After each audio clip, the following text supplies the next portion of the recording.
ఇప్పుడు ఆంధ్రప్రదేశ్లో ఉన్నటువంటి ప్రధానమైనటువంటి నదులు, చిన్న చిన్న నదులు, ఇవన్నీ కూడా ఒక నదీ వ్యవస్థ, తర్వాత రాష్ట్రంలో ఉన్నటువంటి పంట పొలాలకి ఎటువంటి ఇరిగేషన్ సౌకర్యాన్ని కల్పిస్తున్నాయి, ఇవి ఏ విధంగా ప్రవహిస్తున్నాయి, ఎక్కడ పుట్టాయి అనేటువంటి ఒక బేసిక్ డీటెయిల్స్ అయితే జియోగ్రఫీలో కీలకమైనటువంటి అంశం. నదులు అనేటటువంటిది కీలకంగా ఉండేటువంటి అంశం కాబట్టి దీని మీద మనం సమగ్రంగా ఒకసారి స్టడీ చేయాల్సినటువంటి అవసరం అయితే ఉంది. సో ఒక్కసారి మనము ముందు ఈ నదులకు సంబంధించి ఈరోజు పార్ట్ 1లో ప్రధానమైన నదులు గోదావరి, కృష్ణ, పెన్న, అదేవిధంగా తుంగభద్ర, ఈ 4 నదులకు సంబంధించినటువంటి అంశాలని మనము చూద్దాము. రాష్ట్రంలో అయితే ప్రధానంగా ఉన్నటువంటి నదులు కూడా కృష్ణ, గోదావరి, పెన్న, తుంగభద్ర, వంశధార కూడా ఉంది. వంశధార సెకండ్ పార్ట్లో చూద్దాము. తుంగభద్ర వరకు అయితే మనము ఈరోజు ఒకసారి పరిశీలించి దానికి ఉపనదులు ఏంటి, ఎక్కడెక్కడ ప్రవహిస్తుంది ఏంటి అనేది కూడా, దాని మీద ఉన్నటువంటి ప్రాజెక్టులు కానీ ఇట్లాంటివన్నీ కూడా మనం ఒకసారి చూసేటువంటి ప్రయత్నం చేద్దాం. సో ఫస్ట్ ఆఫ్ ఆల్ మనము గోదావరి నదికి సంబంధించినటువంటి మన ఆంధ్రప్రదేశ్కి ఏ విధంగా ఈ నది ఉపయోగపడుతుంది, ఏ విధంగా ప్రవహిస్తుంది, ఎక్కడెక్కడ ప్రవహిస్తుంది అనేటువంటి అంశాలన్నింటినీ కూడా మనము ఈరోజు అధ్యయనం చేద్దాం. మ్యాప్ మనము తర్వాత చూద్దాము. ఫస్ట్ అసలు బేసిక్ డీటెయిల్స్, గోదావరి నదికి సంబంధించినటువంటి బేసిక్ డీటెయిల్స్ ఏమున్నాయి అనేది కూడా ఒకసారి పరిశీలిద్దాము. ఇప్పుడు ఈ గోదావరి నదిని తీసుకున్నట్లయితే మీకు అందరికీ తెలుసు, గోదావరి నది అనేది దేశంలోనే అతి పెద్ద నదుల్లో రెండవది. భారతదేశంలో పెద్ద నదులు ఏవైతే ఉన్నాయో ఈ పెద్ద నదుల్లో గంగా నది ప్రధానమైంది. గంగా నది తర్వాత గోదావరి నది అనేది ఒక పెద్ద నదిగా చెప్తారు. రెండో అతి పెద్ద నది భారతదేశంలో అనేది అయితే స్పష్టంగా చెప్పొచ్చు. సో దీనికి సంబంధించి అందుకే దీన్ని దక్షిణ గంగా నది అని కూడా అంటారు. అంటే గంగా నది పెద్దది, అంటే అది ఉత్తర భారతదేశంలో ఉంటుంది, మనకు అందరికీ తెలిసిందే. ఆ తర్వాత దీన్ని ఆ దక్షిణ భారతదేశంలో గోదావరి నదిని దక్షిణ గంగా అని కూడా అనేటువంటి పరిస్థితి ఉంది. ఇక దీంట్లో కీలకంగా చూసినట్లయితే గోదావరి నది తూర్పు వైపునకే ప్రవహిస్తుంది, ఇది అందరికీ తెలిసిందే. తర్వాత 1465 కిలోమీటర్లు ఇది తన ఏదైతే జన్మస్థానం ఉందో జన్మస్థానం నుంచి 1465 కిలోమీటర్లు ఇది ప్రవహిస్తుంది. ఇది తూర్పుకు ప్రవహించి ఎక్కడ కలుస్తుంది, బంగాళాఖాతంలోనే కలుస్తుంది. అంటే పాపికొండల్లోంచి ప్రవహించి ఆంధ్రప్రదేశ్లో ఈ నది తూర్పు కనుమల్లో ఉన్నటువంటి పాపికొండల నుంచి ప్రారంభమై, అంటే అటు తెలంగాణ స్టేట్లో కూడా కొంత ప్రవహిస్తుంది. తెలంగాణ స్టేట్ నుంచి భద్రాచలం ఆ వైపు నుంచి వచ్చిన తర్వాత ఆంధ్రాలోకి ఆ పాపికొండల్లో ఎంటర్ అయ్యి పాపికొండల నుంచి నేరుగా ధవళేశ్వరం నుంచి 7 పాయలుగా చీలి సముద్రంలో కలుస్తున్నటువంటి పరిస్థితి అయితే ఉంది. సో ఇదంతా కూడా మనము బేసిక్ డీటెయిల్స్కి సంబంధించినటువంటి అంశాలని చెప్పొచ్చు. ధవళేశ్వరం వద్ద 7 పాయలుగా చీలి సముద్రంలో కలుస్తుంది. ఎక్కడ ఏ సముద్రం, బంగాళాఖాతంలో కలుస్తుంది. తూర్పుకు ప్రవహించే నదుల్లో గోదావరి నది తూర్పుకు ప్రవహిస్తుంది. ఈ గోదావరి నది ఆంధ్రప్రదేశ్లో పాపికొండల ప్రాంతంలో ఆంధ్రప్రదేశ్లోకి ప్రవహిస్తుంది. అంటే ఆంధ్రప్రదేశ్ ఆస్పెక్ట్లో మాత్రమే మనం చూసినట్లయితే ఆంధ్రప్రదేశ్లో పాపికొండల ప్రాంతంలో ఇది ఆంధ్రప్రదేశ్లో ప్రవహిస్తుంది. ఆ తర్వాత కిందికి ప్రవహించి సముద్రం వైపు ధవళేశ్వరం బ్యారేజ్ దగ్గర 7 పాయలుగా చీలిపోయి ఇది ఏదైతే బంగాళాఖాతంలో కలుస్తుంది. సో మొత్తము ఈ రివర్కి సంబంధించినటువంటి మొత్తం వ్యవహారంలో 4.5% మాత్రమే మన ఆంధ్రప్రదేశ్లో ప్రవహిస్తుంది. అంటే యాక్చువల్గా ఏదైతే గోదావరి నది ఎక్కడ పుడుతుంది, మహారాష్ట్రలో పుడుతుంది, త్రయంబకేశ్వరం వద్ద.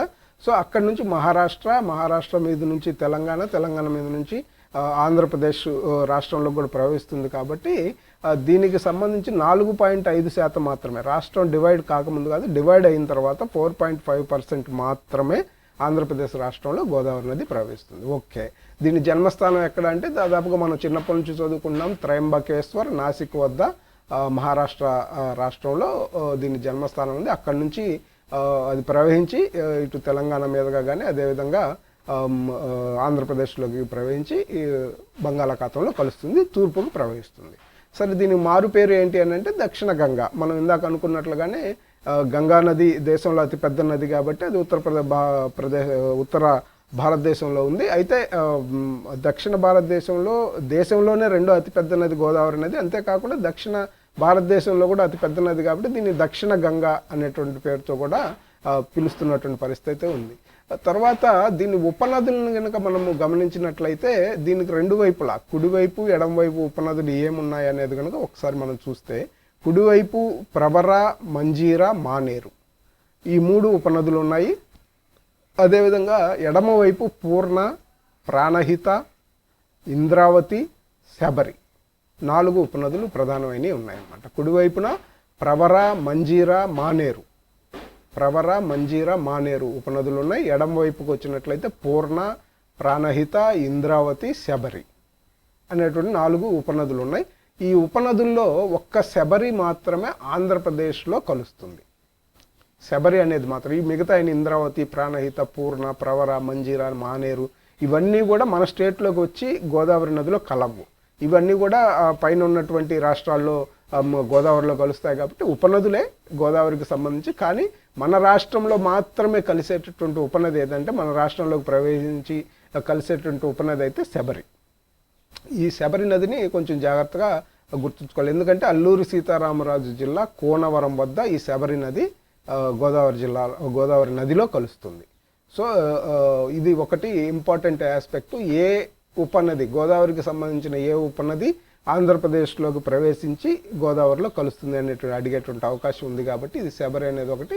ఇక మిగతాయి కూడా ఇవి ఏదైతే గోదావరి ఉపనదులు ఏంటి అనేది కూడా అడిగేటువంటి అవకాశం ఉంది. కుడివైపున ఉన్నటువంటి ఏంటి, ఎడం వైపున ఉన్నటువంటి ఏంటి అని అడగొచ్చు. అదే కాకుండా పేర్లు ఇచ్చి ఉపనదుల్లో వివిధ నదులకు సంబంధించిన ఉపనదుల పేర్లు ఇచ్చి ఇందుట్లో గోదావరి ఉపనది ఏది అనేది కూడా అడిగేటువంటి పరిస్థితి ఉంది. కాబట్టి ఉపనదులు కొంచెం జాగ్రత్తగా గుర్తుంచుకోవాలి. ప్రధానమైనవి ముఖ్యంగా కుడివైపునైతే ప్రవర, మంజీర, మానేరు, అదేవిధంగా ఎడం వైపునైతే కనుక పూర్ణ, ప్రాణహిత, ఇంద్రావతి, శబరి. శబరి ఆంధ్రప్రదేశ్లోకి వచ్చి గోదావరి నదిలో కలుస్తుంది.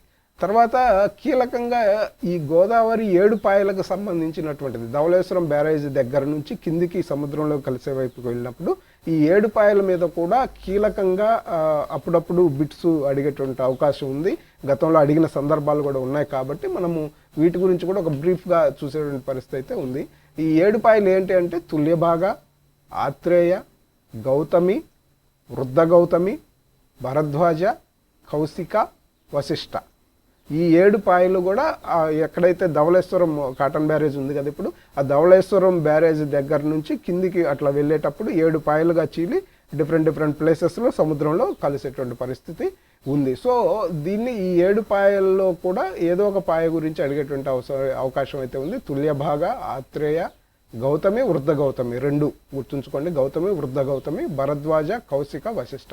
ఏంటి ఈ పేర్లు అంటే ప్రధానంగా మనకు ఉన్నటువంటి సంస్కృత శ్లోకాల నుంచి ఈ పేర్లని తీసుకున్నారు. ప్రముఖ మునులు ఎవరైతే ఉంటారో ఈ మునులు పేర్లని ఏదైతే ఈ పాయలకి 7 పాయలకి కూడా పెట్టినటువంటి పరిస్థితి ఉంది. సప్త గోదావరి అంటారు. ఈ సప్త గోదావరికి ఈ 7 పాయలకి మునుల పేర్లు పెట్టారనమాట. సంస్కృతంలో శ్లోకం నుంచి తీసుకొని ఈ మునుల పేర్లని పెట్టినటువంటి పరిస్థితి అవుతుంది. ఎక్కడి నుంచి ఆరిజిన్ అయింది ఈ పేర్లన్నీ అనేది కూడా అడిగేటువంటి అవకాశం ఉంది. కాబట్టి ఇది కూడా మనము గుర్తుంచుకోవాల్సినటువంటి అవసరం అయితే ఉంది. ఇక గోదావరి నదికి సంబంధించినటువంటిది మన ఆంధ్రప్రదేశ్లో అయితే గోదావరి పరివాహక ప్రాంతంలో అతిపెద్ద జలపాతం డుడుమా జలపాతం.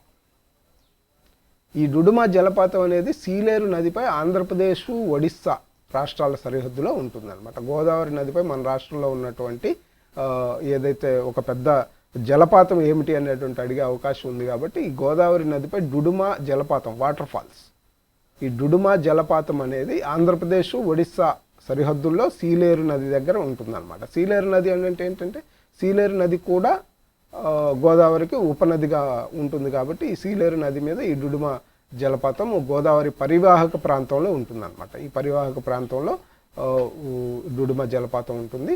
ఆ తర్వాత ఈ నది మీద ఉన్నటువంటి ప్రాజెక్టులు ఏంటి, మనకు ఉన్నటువంటి పరిస్థితుల్లో ఇరిగేషన్ ఇవన్నీ చూసినట్లయితే గోదావరి నది మీద ఆంధ్రప్రదేశ్ రాష్ట్రంలో ఒకే ఒక్క ఆనకట్ట ఉంది. అది ఇప్పటి వరకు అంటే మనం ఉపయోగించుకుంటున్నటువంటి ఆనకట్ట ధవళేశ్వరం ఆనకట్ట మాత్రమే. ఇప్పుడు బ్రిటిష్ హయాంలో కాటన్ దొర గారు నిర్మించినటువంటి ధవళేశ్వరం ఆనకట్ట మాత్రమే ఇప్పుడు గోదావరి జిల్లాలకు ఇరిగేషన్ ఫెసిలిటీని అందిస్తున్న పరిస్థితి అయితే ఉంది. ఆ తర్వాత ఇంకా ఎటువంటి ఇరిగేషన్ ప్రాజెక్టు గోదావరి నది మీద లేదు. అందుకే మనం న్యూస్లో కూడా చదువుతుంటాము, ఏదైతే గోదావరికి వరద వచ్చినప్పుడు దాదాపుగా చాలా నీరు సముద్రంలో వృధాగా కలిసిపోతుంది. వాటిని బ్యారేజీలు కట్టి పోలవరం లాంటి ప్రాజెక్టులు కట్టి వాటిని మనము వడిసి పట్టాల నీటిని వాటిని నిల్వ చేసుకొని ఇరిగేషన్కి ఉపయోగించుకోవాలని చెప్తున్నారు. సో పోలవరం గురించి కూడా మీకు తెలుసు. పోలవరం ప్రాజెక్టు ఇప్పుడు అంటే నిర్మాణంలో గోదావరి నది మీద ఆంధ్రప్రదేశ్లో ఉన్నటువంటి ప్రాజెక్టు పోలవరం ప్రాజెక్టు. ఇది జాతీయ ప్రాజెక్టుగా కేంద్రం నిధులతో రాష్ట్ర ప్రభుత్వం నిర్మిస్తున్న పరిస్థితి. సో ఉన్న ఒకే ఒక ప్రాజెక్ట్ అయితే ఇప్పటి వరకు ధవళేశ్వరం ప్రాజెక్టు, పోలవరం ప్రాజెక్టు ఇంకా పూర్తి కాలేదు. కాబట్టి ఇది వచ్చిన తర్వాత పోలవరం ప్రాజెక్టు కూడా దీనికి సంబంధించినటువంటి ఇరిగేషన్ ఫెసిలిటీని గోదావరి నది పైన ఇచ్చేటువంటి అవకాశం అయితే ఉంది. సో ఇక చూసినట్లయితే హైడల్ పవర్ స్టేషన్స్ ఏమున్నాయి గోదావరి నది మీద? గోదావరి పరివాహక ప్రాంతంలో కానీ గోదావరి నది మీద కానీ మొత్తం 9 జల విద్యుత్ కేంద్రాలు ఉన్నాయి. ఈ 9 జల విద్యుత్ కేంద్రాలకు సంబంధించి మనకైతే అప్పర్ సీలేరు, లోయర్ సీలేరు అనేవి 2 కూడా ఆంధ్రప్రదేశ్లో ఉన్నటువంటి పరిస్థితి ఉంది. అప్పర్ సీలేరు జల విద్యుత్ కేంద్రము, లోయర్ సీలేరు జల విద్యుత్ కేంద్రం, ఈ 2 కూడా దీనికి సంబంధించినటువంటి గోదావరి నదికి సంబంధించి ఒక జల విద్యుత్ కేంద్రాలుగా హైడల్ ప్రాజెక్ట్స్గా ఉన్నాయి. ఇక పోలవరం నిర్మాణంలో ఉంది కాబట్టి ఇది పూర్తయితే పోలవరం జల విద్యుత్ కేంద్రం కూడా అందుబాటులోకి వచ్చేటువంటి పరిస్థితి ఉంది. సీలేరు అంటే ఇప్పుడు మనము గమనించినట్లయితే ఇందాక మనం ఆంధ్రప్రదేశ్లోకి ప్రవేశించేటటువంటి నది ఏదైతే సీలేరు అని చెప్పి మనం అంటున్నాం కదా, శబరి ఆంధ్రప్రదేశ్లోకి వచ్చి ఏదైతే గోదావరిలో కలుస్తుందని చెప్తున్నాం కదా, ఈ శబరికి సీలేరు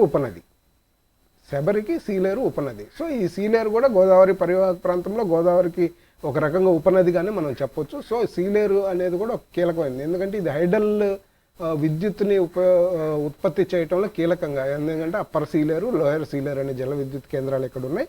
వాటిని ఏదైతే మనం ఉపయోగంలోకి తీసుకున్నాం కాబట్టి వీటిని తర్వాత ఆన్గోయింగ్ ఏదైతే నిర్మాణంలో ఉన్నటువంటి విద్యుత్ ప్రాజెక్టుల గురించి మాట్లాడితే పోలవరం విద్యుత్, ధవళేశ్వరం బ్యారేజ్ దగ్గర ఎటువంటి విద్యుత్ ప్రాజెక్టు లేదు. ఓన్లీ అది ఇరిగేషన్ పర్పస్కి మాత్రమే, అది ఆనకట్ట మాత్రమే కట్టారనమాట. సో ఇది పరిస్థితి ఈ గోదావరి నదికి. ఒకసారి మనం మరి గోదావరి నదికి సంబంధించినటువంటి మ్యాప్ను కనుక పరిశీలించినట్లయితే ఎక్కడ అనుకున్నాం మనము, త్రయంబకేశ్వరం, ఇదంతా కూడా మనం చూసినట్లయితే ఇదంతా కూడా ఇక్కడ త్రయంబక్ హిల్స్లో గోదావరి నది పుట్టింది. ఇక్కడ జన్మించి తూర్పు దిశగా ఈ నది ప్రవహిస్తున్నటువంటి పరిస్థితి అయితే ఉంది. సో మనము చూస్తున్నాము తూర్పు దిశగా ఇక్కడికి వచ్చి ఇక్కడ ధవళేశ్వరం బ్యారేజ్ దాటిన తర్వాత బంగాళాఖాతంలో కలుస్తున్నటువంటి పరిస్థితి అయితే స్పష్టంగా ఉంది. సో ఇక్కడ మనం గమనించినట్లయితే ఏ రాష్ట్రాల్లో గుండా ప్రవహిస్తుంది అనేది మనం చూసినట్లయితే ఇది ఒకటి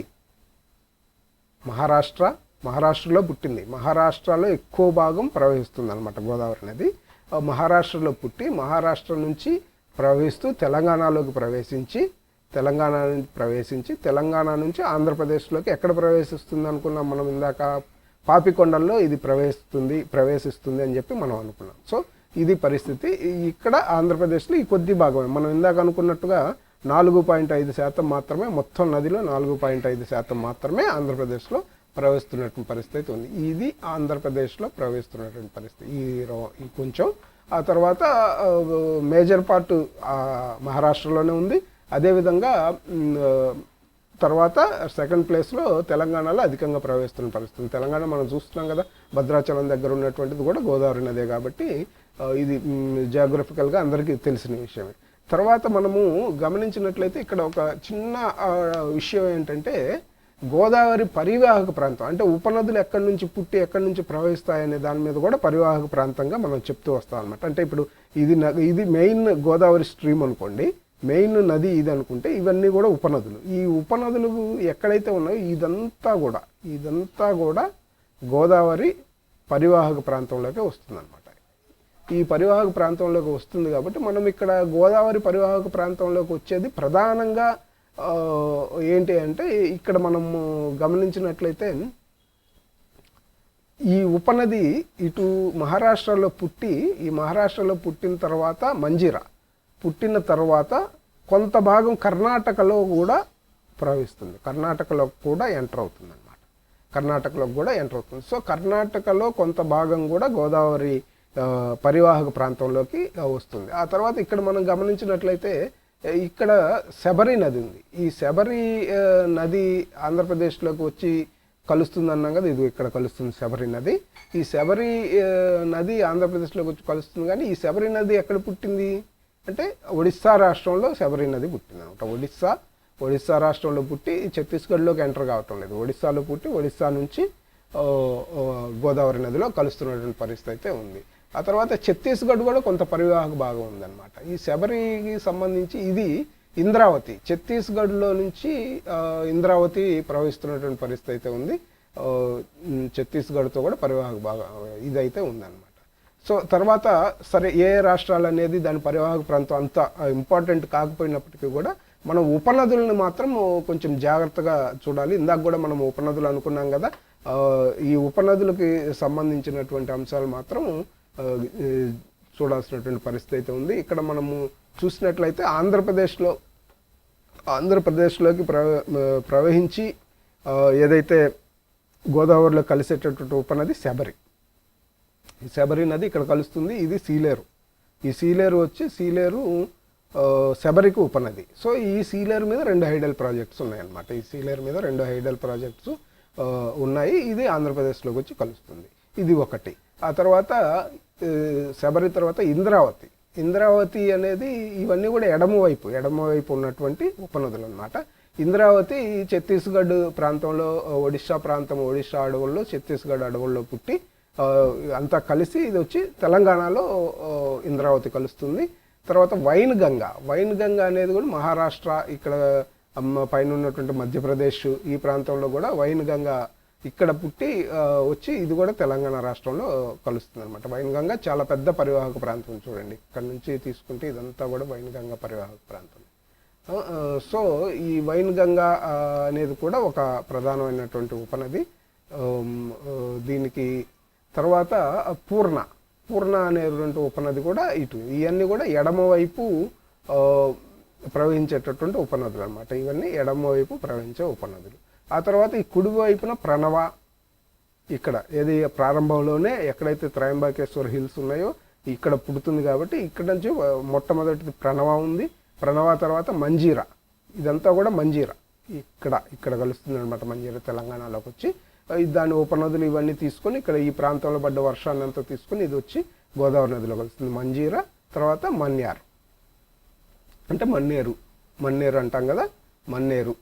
ఇది ఈ 3 కూడా కుడివైపున ఉన్నటువంటి ఏదైతే ఉపనదులు అనమాట. ఇది కొంచెం జాగ్రత్తగా ఆంధ్రప్రదేశ్ ఆస్పెక్ట్ వరకు ఎక్కువగా అడిగే అవకాశం ఉంది. ఇక నేషనల్ లెవెల్లో కనుక గోదావరి నది పూర్తి స్థాయి, ఎందుకంటే దేశంలోనే అతి పెద్ద నది కాబట్టి దీనికి సంబంధించి ఇతర ఉపనదుల గురించి కూడా అడిగేటటువంటి అవకాశం అయితే స్పష్టంగా ఉంది. ఎక్కడ పుడుతుంది, ఏ రాష్ట్రాల గుండా ప్రవహిస్తుంది, ఆ తర్వాత ఉపనదులు ఏంటి అనేది మాత్రం ప్రధానంగా గుర్తుంచుకోవాల్సినటువంటి అవసరం ఉంది.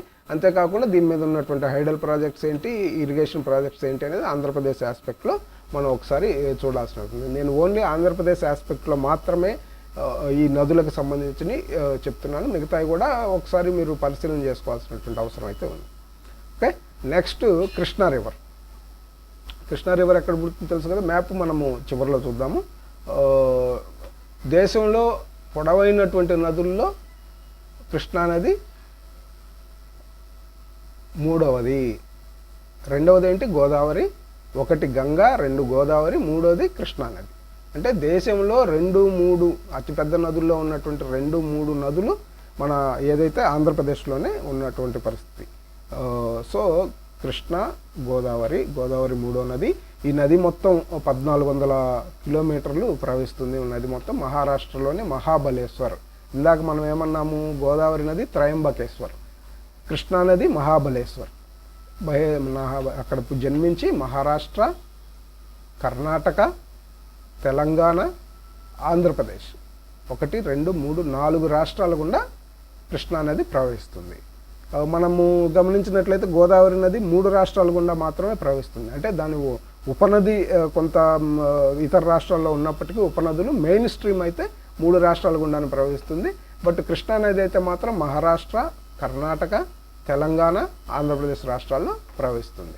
తర్వాత దీనికి ఉన్నటువంటి ఉపనదులు ఏంటి అంటే కుడివైపున వెన్న అంటారు. వెన్న, కోయిన, పంచగంగ, దూద్గంగ. తర్వాత ప్రభ, ఘటప్రభ, మలప్రభ, తుంగభద్ర. ఈ తుంగభద్ర అనేది కృష్ణా నదికి ప్రధానమైనటువంటి ఉపనది. ఇది ఎక్కువ వాటర్ని తీసుకొస్తుంది, ఇరిగేషన్కి కూడా ఉపయోగపడుతుంది బాగా. సో ఇది ప్రధానమైంది. మొత్తానికైతే కుడివైపున వెన్న, కోయిన, పంచగంగ, దూద్గంగ, ఘటప్రభ, మలప్రభ, తుంగభద్ర. ఇది కుడివైపున ఉన్నటువంటి ఉపనదులు. తర్వాత ఎడమ వైపున చూసినట్లయితే భీమా, మనము వింటుంటాము. భీమా ఎత్తిపోతల పథకం అనేది కూడా ఉమ్మడి రాష్ట్రంలో ఉన్నప్పుడు వింటుంటాం. ఇప్పుడు తెలంగాణ వైపు వెళ్ళింది. తర్వాత దిండి, ఎడమవైపు ఉన్నటువంటి నదుల్లో ఉపనదులు, కృష్ణాకి ఉపనదుల్లో దిండి, తర్వాత పెద్దవాగు, హాలియా, మూసి హైదరాబాద్ సిటీలో ఉంది. ఆ తర్వాత వచ్చి కృష్ణా రివర్లో నాగార్జున సాగర్ ప్రాంతాల్లో కలుస్తుంది. మూసి, పాలేరు, మున్నేరు. ఇవి ఎడమవైపున ఉన్నటువంటి నదులు. తర్వాత కుడివైపున ఇవి ఎడమవైపున ఉన్నాయి. తర్వాత కృష్ణానది మీద ఉన్నటువంటి జలపాతాలు ఏంటి? కృష్ణానదికి ఉపనది అయినటువంటి చంద్రవంక. ఈ చంద్రవంక ఎక్కడుంది? గతంలో కూడా ఒకసారి దీని మీద బిట్టడినటువంటి పరిస్థితి. ఈ చంద్రవంక అనేది కృష్ణానది మీద మాచర్ల ప్రాంతంలో ఉందన్నమాట. మాచర్ల, పల్నాడు ప్రాంతంలో ఈ చంద్రవంక అనేది ప్రవహిస్తూ అది వెళ్ళి కృష్ణానదిలో నాగార్జున సాగర్ ప్రాంతంలో కలుస్తుంది అనమాట. ఈ చంద్రవంక ప్రవహించే నేపథ్యంలో నాగార్జున సాగర్ సమీపంలో ఎత్తిపోతల జలపాతం అనేది ఒకటి ఉంటుంది. దాని పేరే ఎత్తిపోతల జలపాతం అంటాము. ఎత్తిపోతల జలపాతం అంటే కృష్ణా నది మీద ఆంధ్రప్రదేశ్లో ఉన్నటువంటి జలపాతం ఏంటంటే కృష్ణా పరివాహక ప్రాంతంలో ఎత్తిపోతల జలపాతం ఎక్కడుంది అంటే నాగార్జున సాగర్ చంద్రవంక నది మీద ఉంది. చంద్రవంక నది పైన ఎత్తిపోతల జలపాతం ఉంది.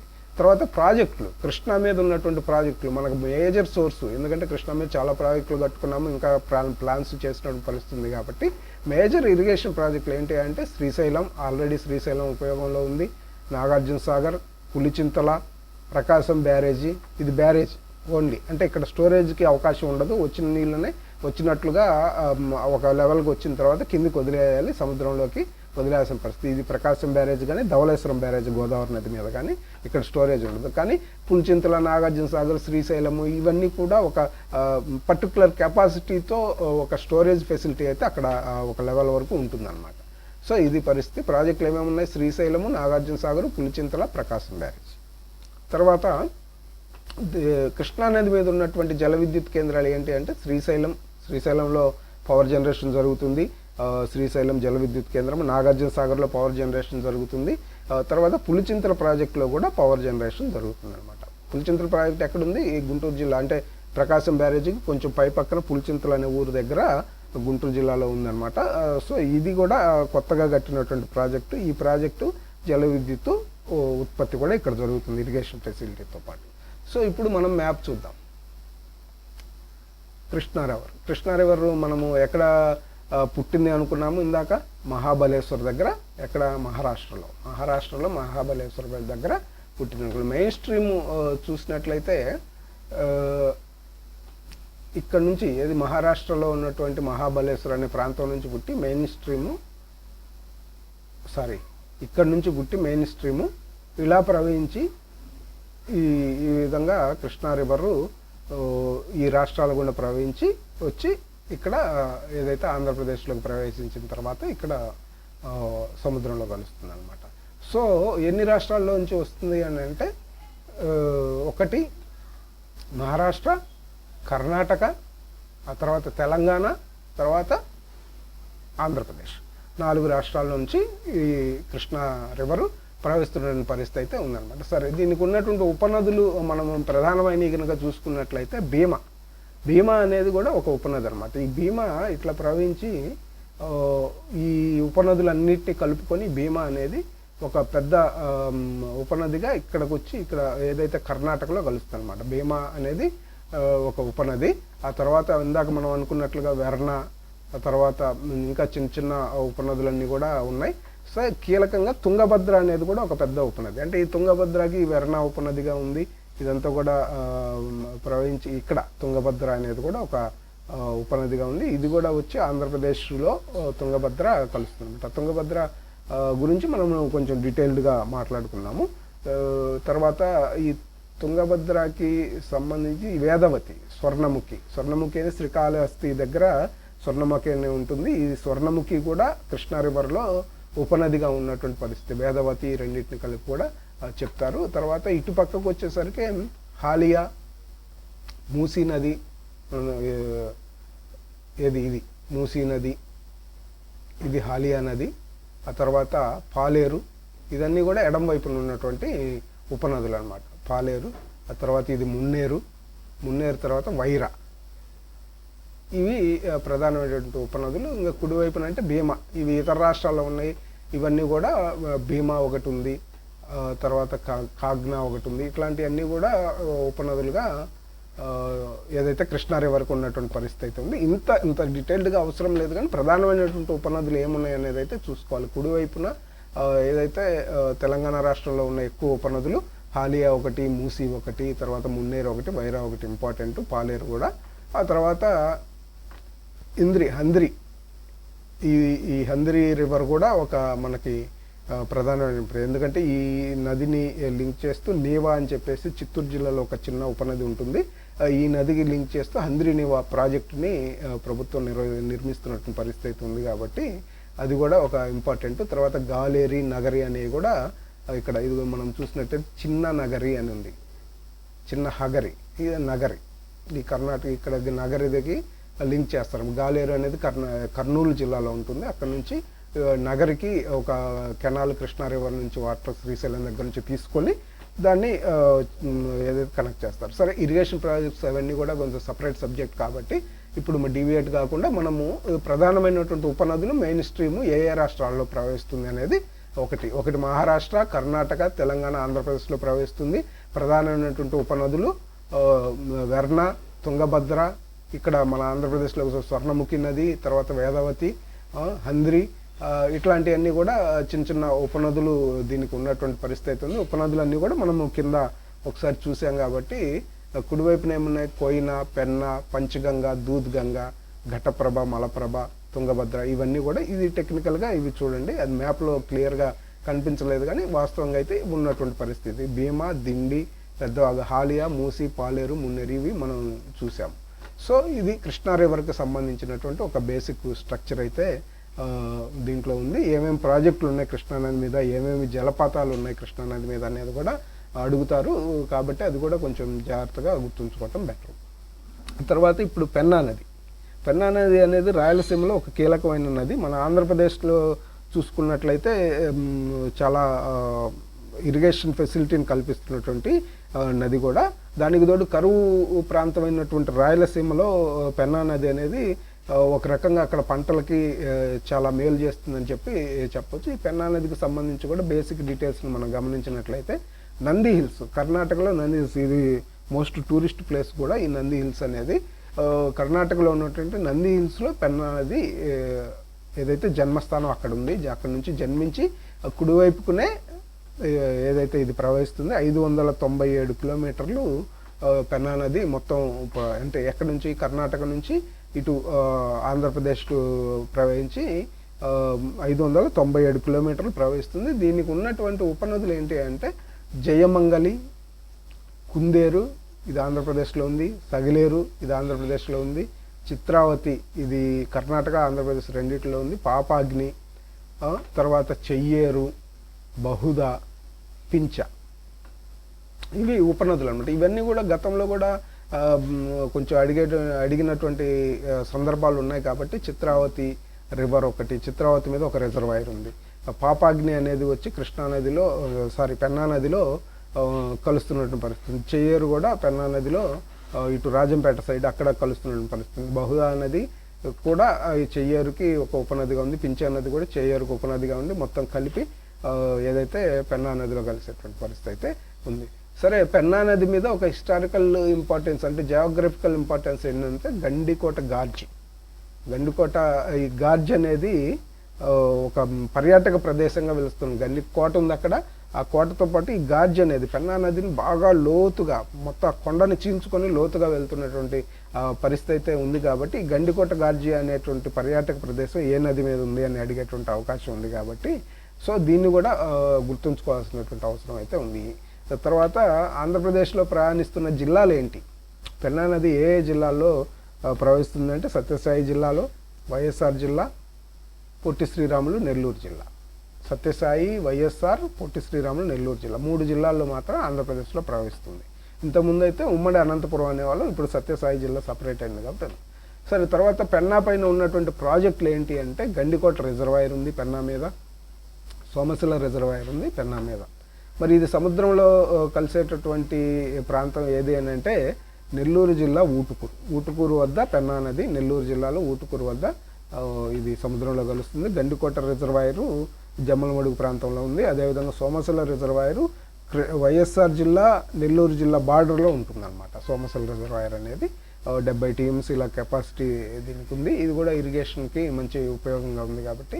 సో ఈ 2 ప్రాజెక్టులు ఏది సోమశిల రిజర్వాయరు, గండికోట రిజర్వాయరు, ఈ 2 కూడా పెన్నా నది మీద ఉన్నటువంటి పరిస్థితి అయితే ఉందన్నమాట. ఒకసారి మనం ఈ పెన్నా నదికి సంబంధించినటువంటి ఇది మ్యాప్ చూసినట్లయితే ఇక్కడ మనం అనుకున్నాం కదా నంది హిల్స్, కర్ణాటకలో ఉన్నటువంటి నంది హిల్స్లో జన్మించి కర్ణాటక మీదుగా ఏదైతే సత్యసాయి జిల్లా, ఆ తర్వాత వైఎస్ఆర్ జిల్లా, తర్వాత నెల్లూరు జిల్లాల్లోకి ప్రవహిస్తుందన్నమాట. నెల్లూరు జిల్లా నుంచి వచ్చి సముద్రంలో కలుస్తున్నటువంటి పరిస్థితి ఈ ప్రాంతంలో ఉంటుంది. ఇంకా దీనికి సంబంధించిన మిగతా అన్నీ కూడా ఇదంతా కూడా వైఎస్ఆర్ జిల్లా. సింగవరం అనేది మళ్ళీ సత్యసాయి జిల్లాకు వస్తుంది. కమలాపురం అంటే ఎందుకు ఇచ్చారంటే ఇది ఉపనదులు కొన్ని ఉన్నాయన్నమాట. ఇది పెన్నా నదికి సంబంధించి అప్పర్ పెన్నార్ అనేది ఒకటి ఇక్కడ వచ్చి కలుస్తుంది. ఇది కర్ణాటకలో కలుస్తున్న పరిస్థితి అయితే ఉంది. ఆ తర్వాత కర్ణాటక ఇది సత్యసాయి జిల్లాలో దీనికి సంబంధించి చిత్రావతి రిజర్వాయరు ఇక్కడ వచ్చి కలుస్తుంది. ఈ చిత్రావతి నది అనేది దీని మీద చిత్రావతి రిజర్వాయర్ అనేది కూడా ఒకటి కట్టారు. అంటే కడప జిల్లా అదేవిధంగా సత్యసాయి జిల్లా బార్డర్లో చిత్రావతి నది చిత్రావతి రిజర్వాయర్ ఒకటి కట్టారు. అదేవిధంగా పాపాగ్ని అనే నది ఇంకొకటి కమలాపురం వద్ద వచ్చి పెన్నా నదిలో కలుస్తుంది అనమాట. ఇది కూడా ఒక ఉపనది. తర్వాత చెన్నూరు దగ్గర చిన్న చిన్న నదులన్నీ కూడా ఇవన్నీ వచ్చి ఇక్కడ కలుస్తున్నాయి. అంటే చెయ్యేరు, ఆ తర్వాత మనం ఇందాక అనుకున్న బహుదా, ఇట్లాంటివన్నీ కూడా వస్తే కలుస్తాయి. పైపక్క ఏదైతే ఎడమ వైపున ఉన్నాయో ఎడమ వైపున కుందు నది అనేది ఒకటి ప్రధానమైనటువంటి నది. ఇది కర్నూలు డిస్టిక్లో ఉంటుంది. ఈ ఉపనది పెన్నాకు ఉపనది ఈ కుందు ఎక్కువగా వరద తీసుకొస్తుంది అనమాట. అంటే రైనీ సీజన్లో ఎక్కువగా వరద తీసుకొస్తున్నటువంటి పరిస్థితి, ఎక్కువ వాటర్ కెపాసిటీ ఉన్నటువంటి నది అనమాట ఇది.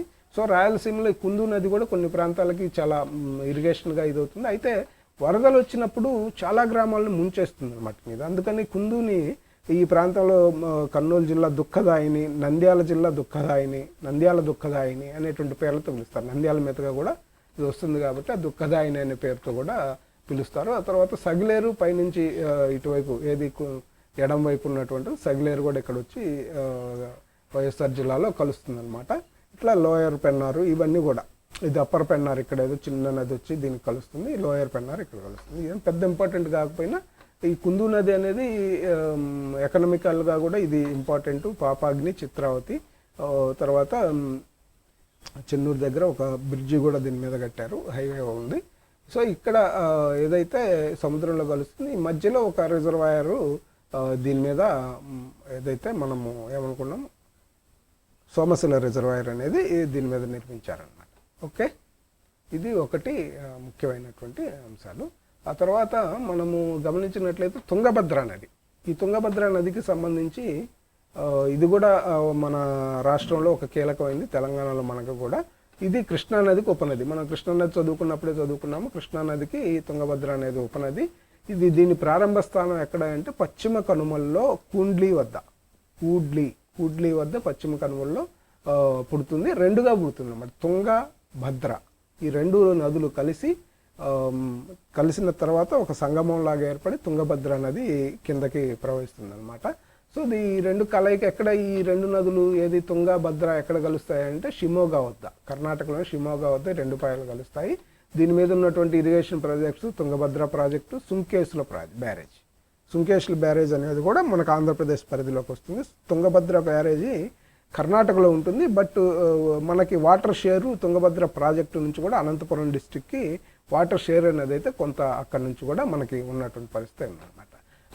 ఇంకా హిస్టరీ పరంగా చూసుకున్నట్లయితే విజయనగర సామ్రాజ్యము, హంపి వైభవం ఇదంతా కూడా ఒక తుంగభద్ర నది తీరంలోనే విలసిల్లింది అనేది అయితే మనము స్పష్టంగా చెప్పవచ్చు అనమాట. సో ఇది మ్యాప్ కూడా ఒకసారి బ్రీఫ్గా చూసినట్టయితే ఇందా కృష్ణా రివర్ మ్యాప్ ఇది. తుంగ, భద్ర ఈ రెండు కూడా ఎక్కడ షిమోగా దగ్గర కలుస్తున్నాయి అన్నారు. ఇది షిమోగా కర్ణాటకలో.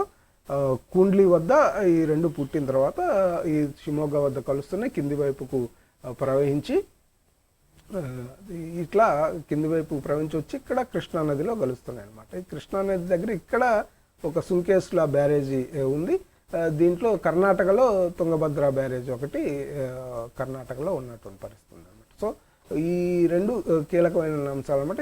తుంగభద్రకి ఉపనదులు అని అంటే స్వర్ణముఖి అనేది కూడా ఈ ఏదైతే వేదవతి, స్వర్ణముఖి ఇవన్నీ కూడా తుంగభద్రకు ఉపనదులుగా చెప్పొచ్చు. వార్ధా ఒకటి ఇటువైపు నుంచి వచ్చి కలుస్తుంది, ఇది కూడా ఆ ఉపనదిగా మనం చెప్పొచ్చు అనమాట. సో ఇంకా ఉన్నాయి. తర్వాత ఇది ఇక్కడ హంద్రి కూడా దీనికి సంబంధించి ఉపనదులుగా మనం చెప్పే పరిస్థితి అయితే ఉంది స్పష్టంగా. సో ఇది ఈ రోజుకైతే మనము ఫస్ట్ పార్ట్లో రివర్స్కు సంబంధించి కొంత ప్రధానమైనటువంటి నదులను అయితే మనం చూసాము. మిగతాయి మళ్ళీ ఇంకా కీలకమైనటువంటి అంశాలు కొన్ని రివర్స్కు సంబంధించి కానీ ఇతర ఇరిగేషన్ ప్రాజెక్ట్స్కి సంబంధించి ఏమున్నాయి అనేది కూడా మనము నెక్స్ట్ వీడియోలో చూసేటటువంటి పరిస్థితి ఉంటుంది. Okay, bye.